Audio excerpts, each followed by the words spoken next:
Mark Bell from SuperTraining.tv, Super Training Gym, the strongest gym in the West.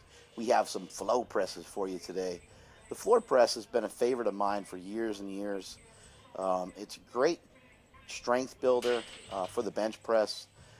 It's also just a great pressing movement in general, in the fact that when you're stopping on the floor, as you can see here, stopping on the floor, you're not getting full range of motion. You can see I'm several inches away from my breasticles there.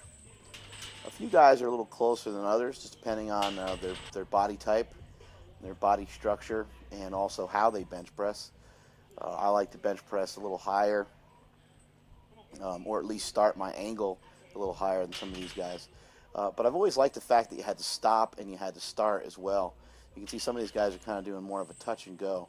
The proper way to do a floor press is to really rest your triceps, if your triceps are big enough, or rest your elbows on the floor every single repetition and let that weight dissipate into the floor a little bit and then violently reverse the weights back up.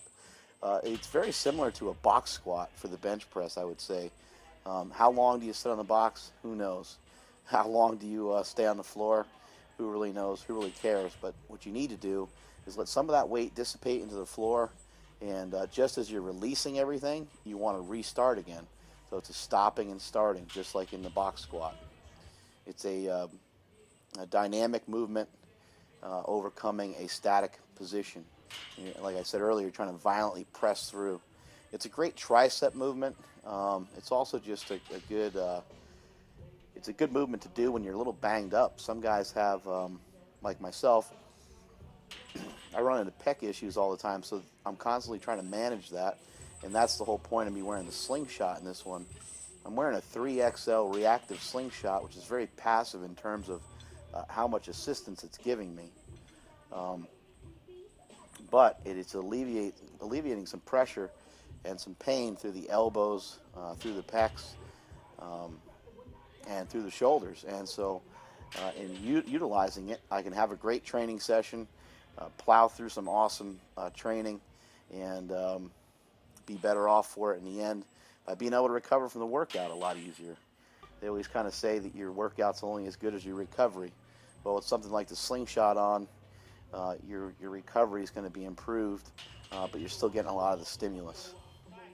You can see here we also have chains on there. There's many different ways to go about doing a floor press. I've always liked doing them with chains, with bands, or even with straight weight. When I utilized bands, I used to double the bands up, or quadruple them up, I'm sorry, with a mini band, and it would be like an additional 200 pounds at the top. It was insane. I haven't done that one in a long time. As I've gotten stronger, I've kind of realized the floor press is a little bit more dangerous of a movement for me as I start to handle over 500 pounds in it. My best on a floor press, I believe, is 585, or maybe it was 565, somewhere in that range. So it does kind of shove your shoulders into the ground and into somewhat of an awkward position. So while it's a great exercise, it can also be a little dangerous, and that's why we take a little precaution by having just a little thin mat. You can't really see it all that well, but it's just basically a yoga mat that we have down there, just pinned underneath the shoulders. You can lay on top of anything, and it's going to help, but you don't want the back of your shoulder grinding into the floor. So you can put a sweatshirt down if you had to. Here's Mr. Robot Pants getting in his slingshot as well. That's actually the new angled sleeve slingshot, which is not quite available yet. Trying to square some things away with some big companies. Bodybuilding.com is one of them. So you're going to see the slingshot and slingshot products on bodybuilding.com.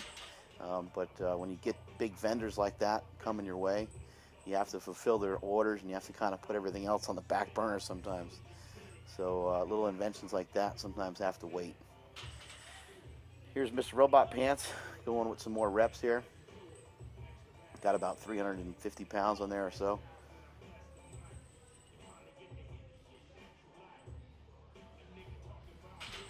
And here's Preston Scholl in his bench shirt.